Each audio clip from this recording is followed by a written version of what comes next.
স্ত্রীর ফোন নম্বর মোবাইলে তম্বিক বা মোটু নামে সেভ করায় বিবাহ বিচ্ছেদ হয়েছে এক তুর্কি দম্পতির। আদালত বলছে এই শব্দ ব্যবহার অসম্মানজনক এবং বিবাহের জন্য ক্ষতিকর। তুর্কি ভাষায় তম্বুক শব্দের অর্থ মোটু বা মোটা। পশ্চিম তুরস্কের উশাক প্রদেশের ওই নারী এ ঘটনার পর স্বামীর বিরুদ্ধে মানসিক নির্যাতনের অভিযোগ এনে মামলা করেন। অন্যদিকে স্বামী পাল্টা মামলা করে স্ত্রীর বিরুদ্ধে পরকীয়া অভিযোগ তোলেন, যা পরবর্তীতে খারিজ হয়ে যায়। শুনানিতে ওই নারী জানান, তার স্বামী বারবার তাকে হুমকি দিয়ে বার্তা পাঠাতেন, যেমন দূর হও, তোমাকে আর দেখতে চাই না এবং তোমার মুখ শয়তানকে দেখাও গে। এছাড়া তিনি নিজের বাবার অস্ত্র পাচারের খরচ বাবদ স্ত্রীর কাছ থেকে টাকা দাবি করেন। শুনানির সময় স্বামীর ফোনে স্ত্রীর নাম তম্বিক নামে সংরক্ষিত থাকার বিষয়টি সবচেয়ে বেশি আলোচিত হয়। ওই নারীর দাবি, এই ডাক নাম তাকে অপমান করেছে এবং তাদের সম্পর্ক ভেঙেছে।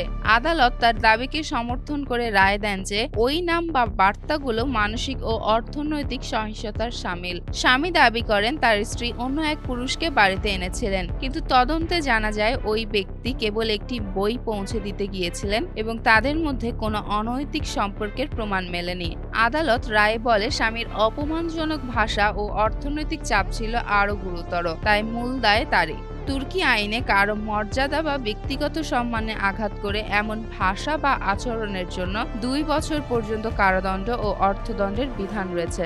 শেষ পর্যন্ত দম্পতির বিবাহ বিচ্ছেদ সম্পন্ন হয় এবং স্ত্রীর বিরুদ্ধে পরকীয়ার অভিযোগ খারিজ হয়। স্বামীকে তার প্রাক্তন স্ত্রীকে মানসিক ও আর্থিক ক্ষতিপূরণ দিতে আদেশ দেওয়া হয়, যদিও ক্ষতিপূরণের অঙ্ক প্রকাশ করা হয়নি। এই ঘটনা সামাজিক মাধ্যমে আলোচনার জন্ম দিয়েছে, যেখানে অনেকে এ রায়কে ন্যায্য বলেছেন, আবার কেউ এমন ডাকনামে মিষ্টি দিকটি তুলে ধরেছেন।